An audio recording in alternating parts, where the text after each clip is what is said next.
우리가 이스라엘 왕들의 족적을 하나하나 살펴가고 있습니다. 우리가 구약 성경에 나오는 이스라엘 왕들의 족적이라는 것은 그냥 그 시대의 역사를 말하는 것이 아니라 그 시대의 왕들이 어떤 가치관을 품고 살았는지, 또 그 시대가 어떤 방향으로 가고 있는지 이것을 보는 그런 거울과 같습니다. 그래서 이스라엘 왕들의 발걸음은 하나님을 그들이 어떻게 섬겼는가를 반영하고, 또한 멀리는 예수 그리스도의 나라를 늘 보여주는 그런 메시지가 이스라엘 왕들의 역사입니다. 시편 2편을 보면 세상의 왕과 하나님 나라의 왕의 긴장 관계를 예언을 하고 있어요. 메시아가 오면, 하나님이 기름 부은 종이 오면 세상의 관원들이, 세상의 왕들이 긴장하고 그리고 분노하고 대적하게 될 것이다. 그래서 그 시대로 결국에 예수님이 땅에 오셨을 때에 헤롯이 예수님을 죽이려고 2살 나이에 사내 아이들을 다 죽였던 것을 보게 됩니다. 그러나 성경은 세상의 왕들이라고 해서 자기 마음대로 역사를 움직일 수 있거나 권세를 부릴 수 있는 것이 아니다. 그리고 여호와를 두려움과 떨림으로 섬기라, 이렇게 권고하고 있습니다.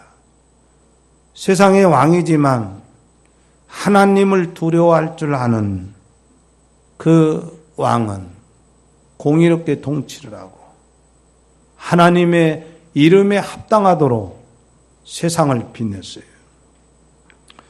그래서 오늘 이 르호보암 왕은 도대체 그러면 어떠했는가?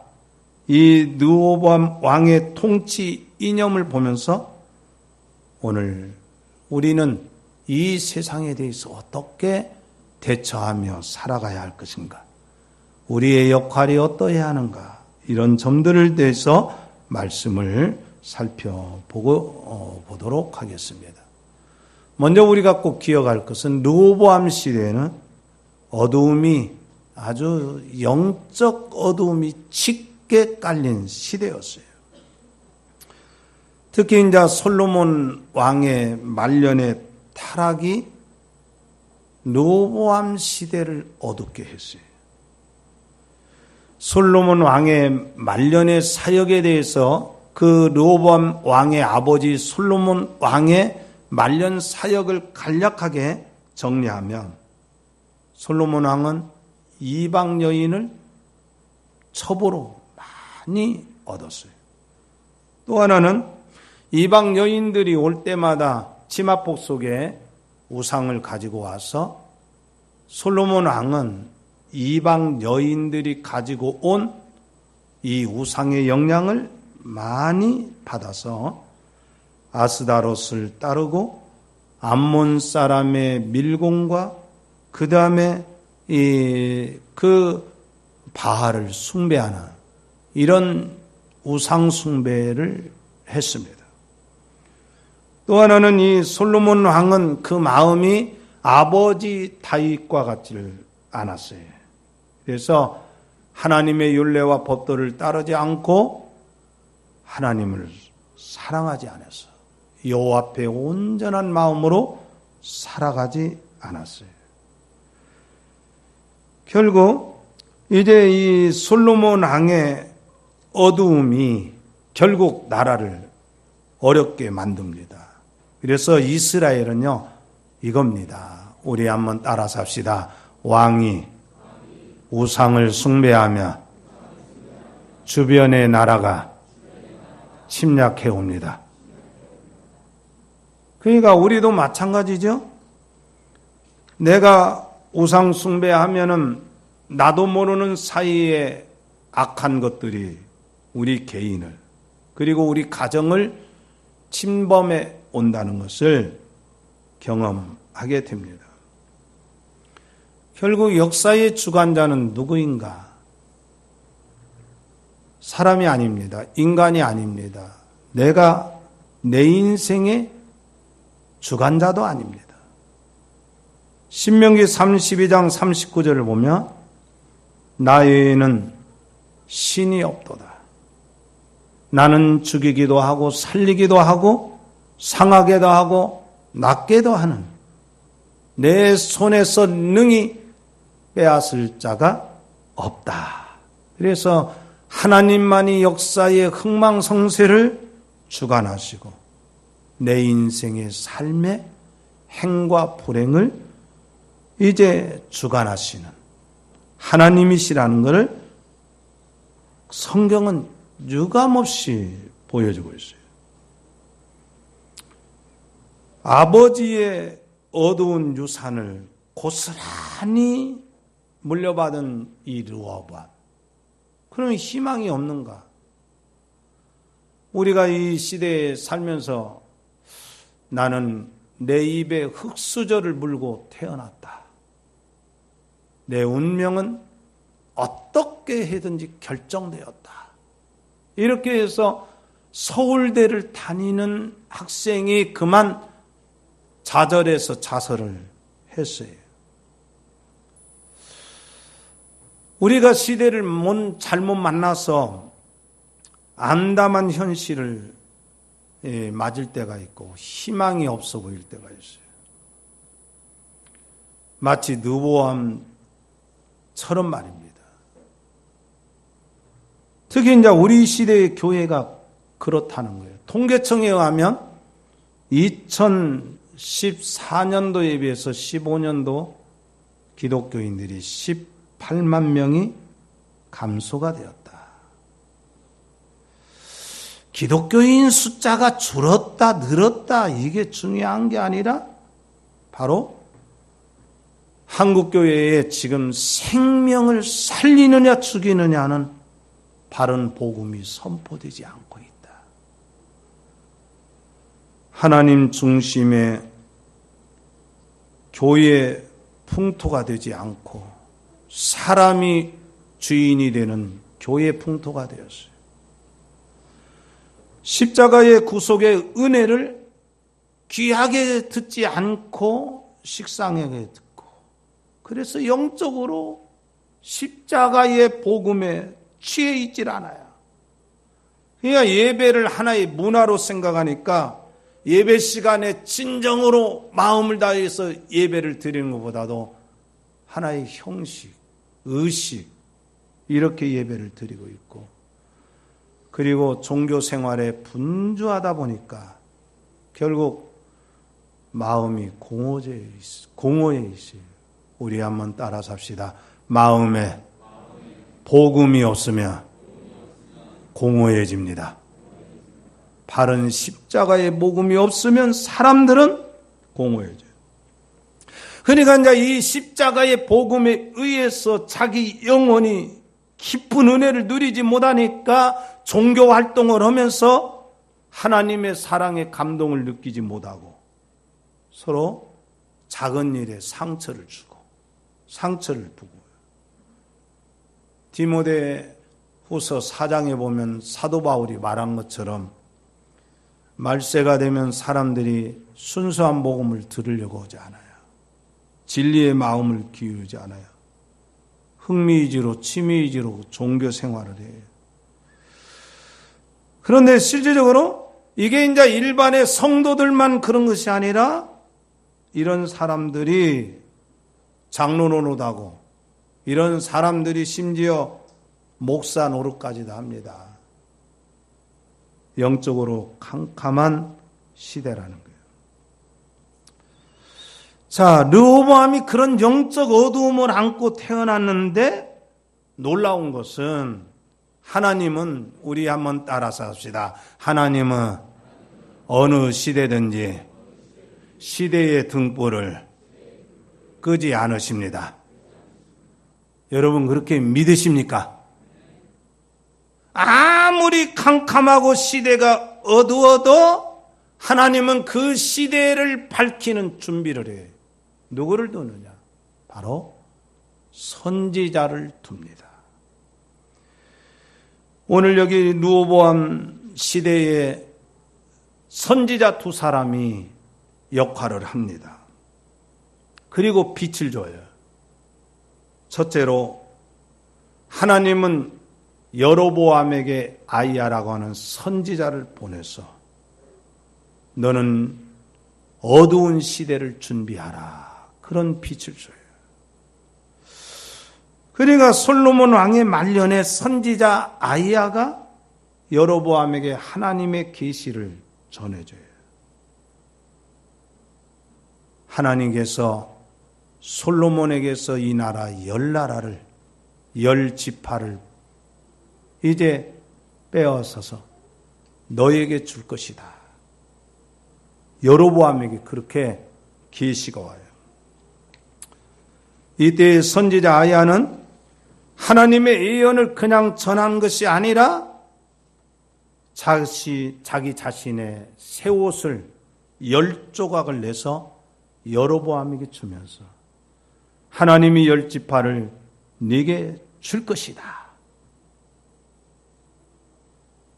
다시 말하면 여로보암에게 너는 이 시대를 똑똑히 봐라. 너는 솔로몬 왕처럼 네가 10지파를 다스리거든 그렇게 우상 숭배하지 말아라. 그런데 이 계시를 받은 여로보암은 엉뚱한 생각을 해요. 자기 왕국을 꿈꿔요. 그러니까 이게 무슨 얘기냐면 어두운 사람은 따라 삽시다. 어두운 사람은 진리의 빛을 받지 못합니다. 이게 문제는 거예요. 아무리 캄캄한 시대라도 하나님께서는 진리의 빛을 끄지 않았어요. 하나님은 상한 갈 때도 꺾지 아니하시고 하나님께서는 이제 우리에게 이 시대를 살아갈 수 있을 만큼 새롭게 새로운 인생을 걸어갈 수 있을 만큼 하나님께서는 기회를 주시는 거예요. 그런데 르호보암은 이렇게 선지자가 전해진 빛을 전혀 귀하게 여기지 않았어요. 두 번째로 하나님께서는 르호보암에게 스마야 선지자를 보내셔 동족 간에 피 흘리는 전쟁을 말해요. 르호보암이 자기가 왕이 되었는데 이상하거든요. 분위기가 이상해요. 그래서 예루살렘에서 왕에 취임을 하지 않고 세겜까지 가서 그 10지파 대표자들을 만나요. 뜻밖의 10지파들이 우리가 고되니까 우리에게 좀 평안한 통치를 해달라고 그래요. 그래서 이제 수석회의를 합니다. 놀라운 것은 노인들은 지혜로운 조언을 해줬는데 젊은 친구들이 어리석은 조언을 해줘요. 그런데 이 르호보암 왕은 바로 어리석은 젊은 친구들의 조언을 받아들여요. 하나님의 지혜를 얻지 못해요. 그 결과 나라가 분열이 돼요. 10지파가 분열해서 북왕국 이스라엘을 세우자 르호보암이 화가 나서 전쟁을 하려고 해요. 그때 하나님께서 두 가지 계시를 내립니다. 바로 형제들과 전쟁하지 말아라. 또 하나는 이렇게 나라가 분열된 것이 하나님의 섭리라. 이렇게 말했어요.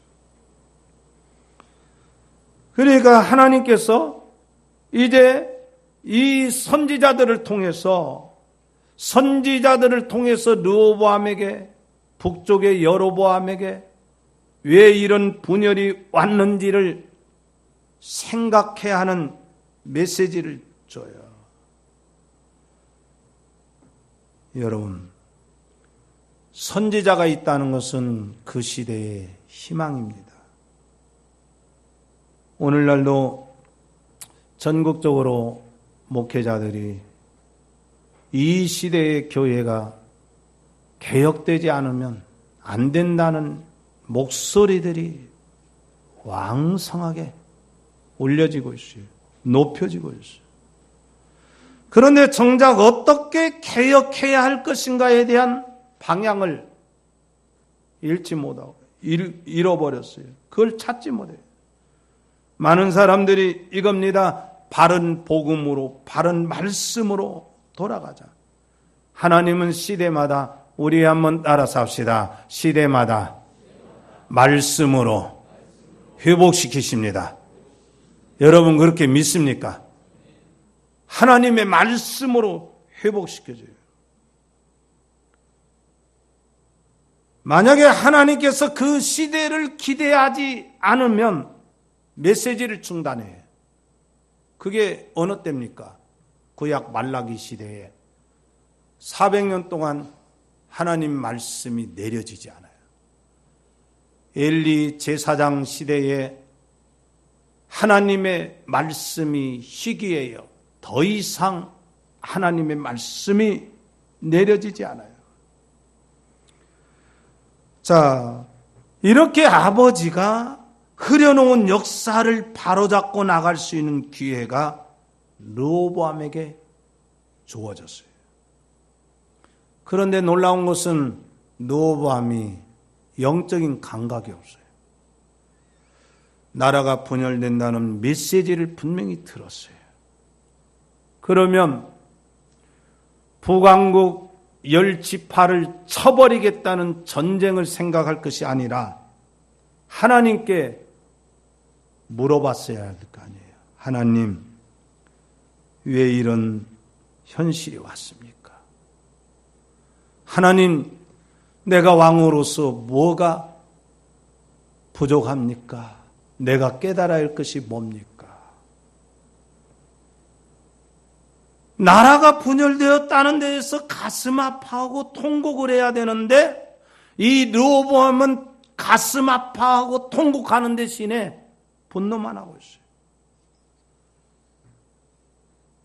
분노는 자기 개인에 대한 욕망 때문에 나온 것이고 아픔은 시대에 대한 안타까움의 표시예요. 마찬가지입니다. 우리에게 이런 어려움이 올 수가 있어요. 우리에게 참으로 참 인정하기 싫은 어떤 일이 일어날 수도 있어요. 그러나 우리는 어떤 일이 일어날 때마다 하나님 앞에 아픔을 표현해야 희망이 있어요. 왜 이 르호보암은 이런 아픔을 표현하지 못할까? 왜 아픔이 없을까? 르호보암은 하나님의 언약에 대한 관심이 전혀 없었어요. 아브라함에게 주신 민족에 대한 큰 민족이 될 것이라는 언약을 가슴에 품지 않았어요. 시내산 아래에서 주신 하나님의 소유가 되는 나라, 제사장 나라, 거룩한 백성이 되는 나라를 이루겠다고 하는 이런 영적 목적이 없었어요.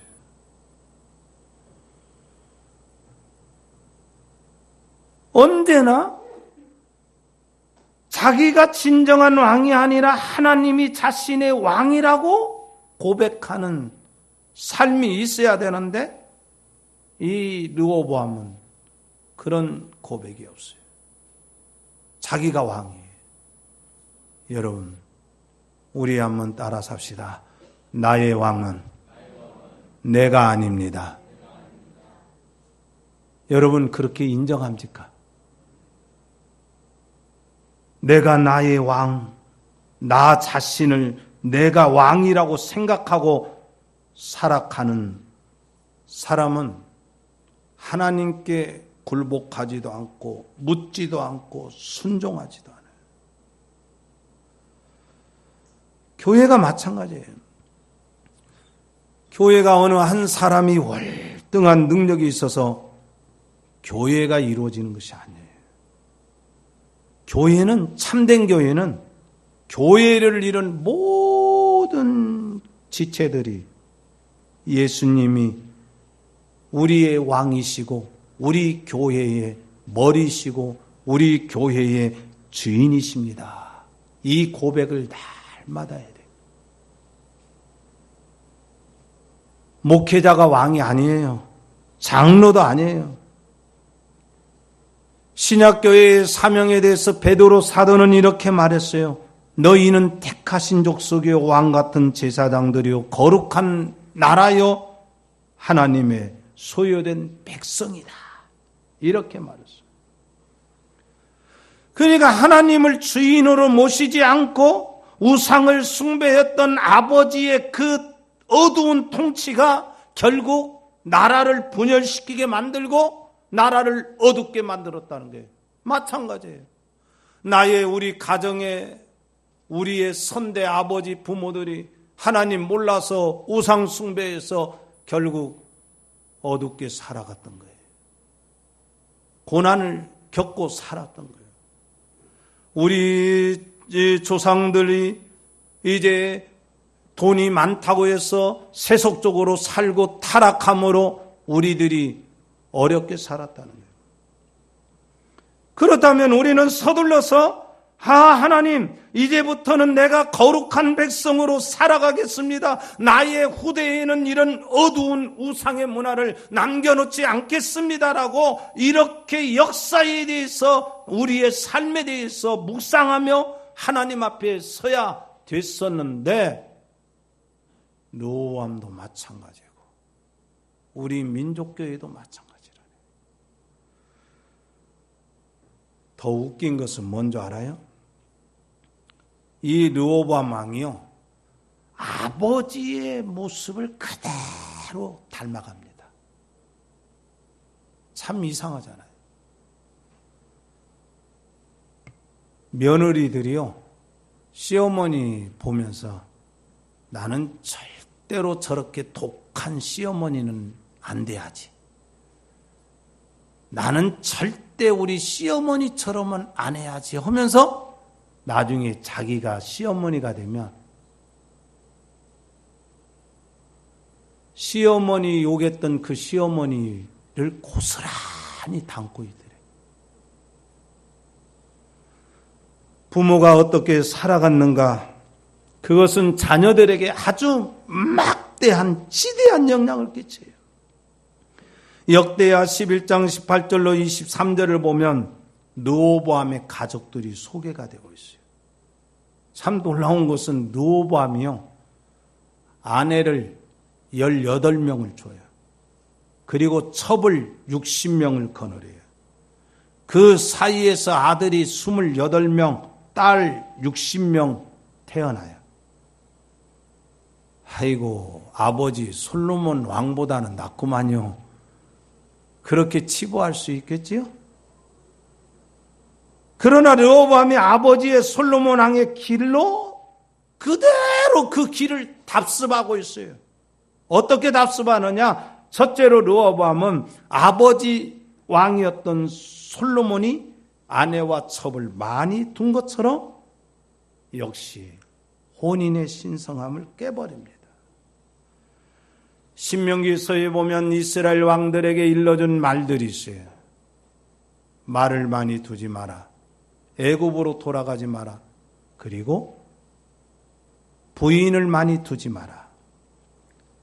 여자 하나 잘못 만나도 일생 동안 신령한 일에 방해거리가 되기 쉬운데 르호보암이 18명의 아내를 두었고 첩 60명을 두었으니 얼마나 마음이 번민했겠어요.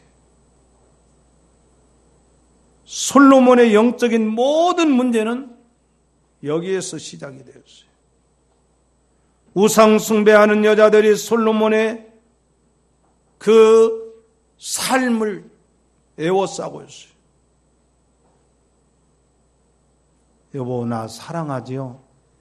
사랑하면 우리 암몬 족속이 섬기는 밀곰 숭배합시다.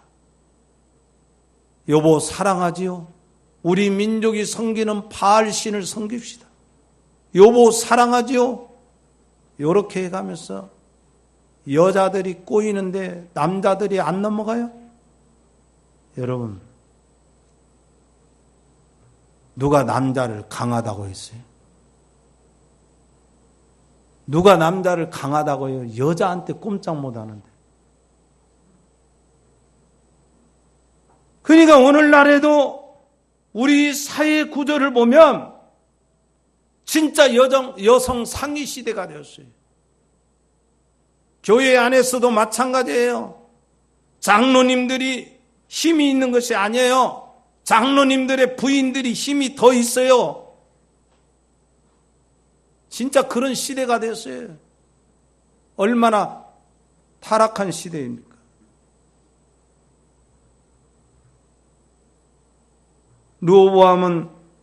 둘째로 르호보암은 아버지가 섬기던 이방의 신들과 우상을 그대로 숭배합니다. 22절로 24절에 보면 하나님을 노엽게 했다 이거예요. 르호보암 왕이. 왜 그렇습니까? 산당과 우상과 아세라 목상을 섬기고 그로 인해서 남자와 남자가 서로 성관계를 가는 동성연애가 시작이 되고 이런 일이 되었어요. 그런데 오늘날 우상은 어떤 우상입니까? 오늘날 청소년들이 정말 자기 생명까지도 바치려고 하는 우상들이 누구예요? 연예인 아닙니까? 오래전에 그랬죠. 상주 시민운동장에서 동방신기 이런 유명 가수들 보려고 수많은 여중생들이 왔어요. 거기에 압사 사고가 일어나서 11명이 죽어요. 최진실 자살하니까 덩달아서 죽은 사람이 발표가 다 안 돼서 그렇지 10몇 명이었다고 합니다. 그것뿐만 아닙니다. 오늘날에는 이단 교주들이 우상이 돼요. 안상홍을 하나님으로 섬기고 이만희를 하나님으로 섬기고 그러면서 일생을 젊음을 망치는 사람들이 한두 사람이 아니에요. 그래서 우상문화는 반드시 타락합니다.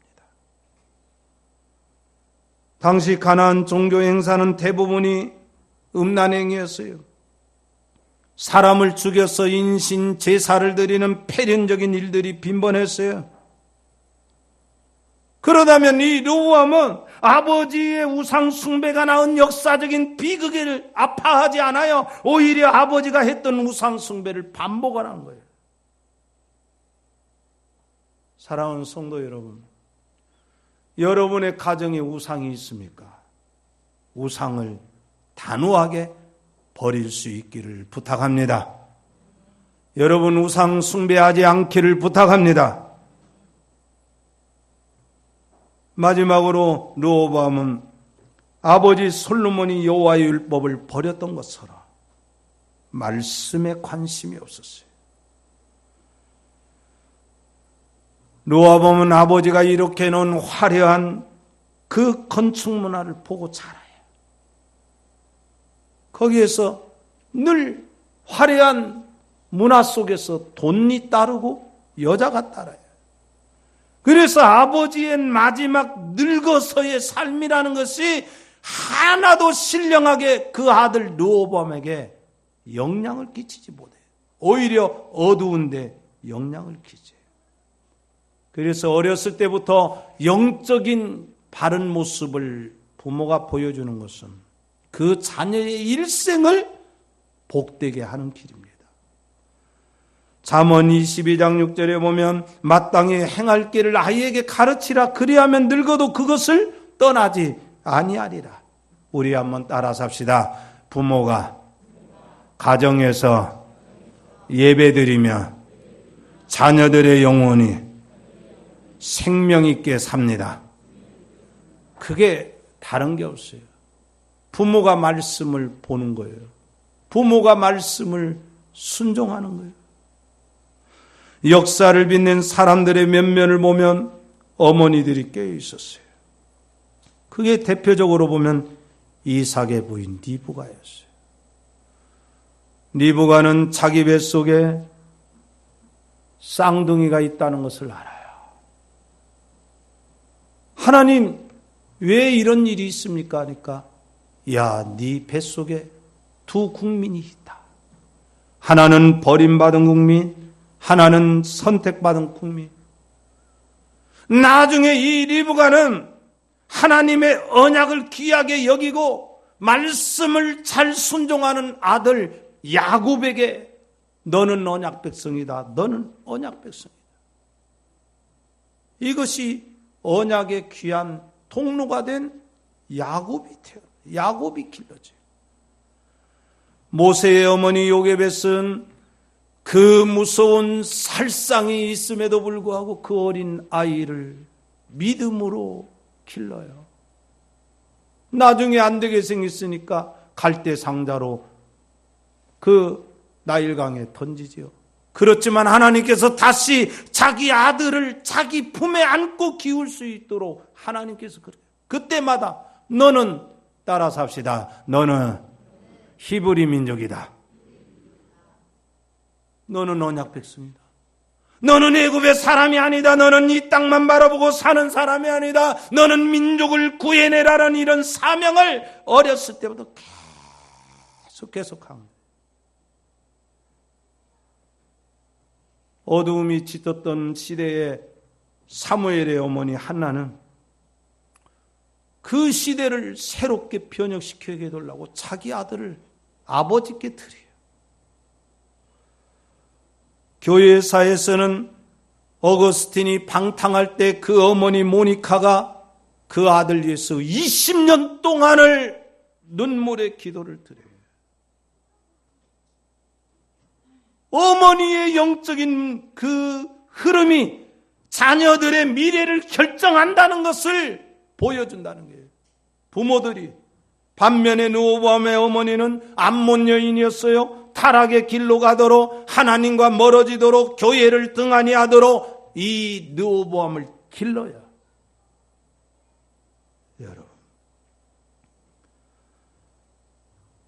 역대하 12장 2절을 보면 애굽 왕 시삭이 르호보암 왕이 된 지 5년에 예루살렘을 치러 올라와요.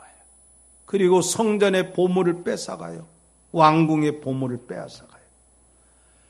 이때의 선지자 스마야가 르호보암 왕에게 이렇게 하나님의 말씀을 확성기처럼 전해줘요. 이 전쟁은 하나님께서 당신 왕, 당신의 영성을 깨우기 위해서 예루살렘을 침략하게 했습니다. 왕이 하나님을 버림으로 하나님께서 왕을 버려 시삭의 손에 붙였습니다 라고 이런 말씀을 들려요. 그런데도 불구하고 르호보암은 각성이 없어요. 각성이 없어요. 오늘 우리도 마찬가지입니다. 저 이북에서 왜 핵무기를 뻥뻥 준비하려고 그래요? 왜 일본이 저렇게 거짓 투성이로 우리 민족을 괴롭힙니까? 중국이 어떻게 이 아시아를 장악하려고 하는 저런 일들이 어떻게 정해집니까? 우리는 사람과 사람 사이의 일로만 생각해서 안 되는, 역사의 주관자이신 하나님께서 주관하고 있다는 것을 우리는 믿어야 돼요. 결국 뭐예요? 내가 살아있는 사람이 돼야 돼요. 내가 생명 있는 사람이 돼야 돼요. 그러려면 어떻습니까? 자각을 해야 돼요. 각성을 해야 돼요. 내가 왜 멀어지는지, 내가 왜 하나님과 멀어지는지, 내가 왜 기도하지 않았는지, 내가 하나님에 대해서 왜 멀어지는지, 말씀을 외면하는지, 말씀 듣기를 싫어하는지 이것은 아니다. 안 된다. 안 된다. 그래서요, 내 마음에 하나님의 말씀과 하나님으로 가득 차면 내 마음이 더러운 것이 빠져나갑니다. 어두움이 빠져나가요. 물러가요. 그리고 내 영혼이 생명의 능력으로 움직이기 시작해요. 그러면 어떻게 됩니까? 항상 가난한 마음으로 주님을 바라보는 거예요. 가난한 마음으로 말씀을 듣는 거예요. 주님이 말씀하신 것처럼 심령이 가난하고 애통하고 마음이 청결한 자가 복이 있는 것처럼 내가 그런 사람이 된다는 거예요. 예수님은 언제나 하나님 아버지 앞에서 자기의 이치를 벗어나지 않았어요. 주님은 이렇게 말씀하셨습니다. 나는 마음이 온유하고 겸손하다라고 이렇게 말했어요. 우리도 예수님 마음 닮아가야 하지 않겠습니까? 오직 십자가의 죽음을 자신의 생의 목적으로 이렇게 삼았던 예수님은 고난을 비껴가지 않아요. 예수님은 창조 때부터 작정하시고 예정하신 구원의 뜻을 당신은 다 알았어요. 그래서 예수님은 그 길을 순복하고 아버지 앞에 늘 하늘 아버지 앞에 당신을 굴복시켜요. 마찬가지입니다. 영원한 구원을 바라보는 사람은 우상을 버립니다. 단호하게 끌어버립니다. 사랑하는 성도 여러분, 우리 마음에 우상 있거든 버려버립시다. 우상이 내 영혼을 망하고 내 가정을 망하고 내 자녀의 미래를 망한다는 것을 우리가 오늘 이 르호보암의 족적을 통해서 바라보면서 각성을 할 때 하나님께서 저와 여러분의 미래를 영적으로 생명력 있게 능력 있게 이끌어 가실 줄 믿습니다. 기도하겠습니다. 하나님, 우리 시대가 너무 어둡습니다. 진리의 빛이 비추어져도 그 빛을 받지 못하는 사람들이 많습니다. 하나님, 우상 숭배가 내 마음속에 어떻게 있는지, 자녀가 혹시 우상은 아닌지,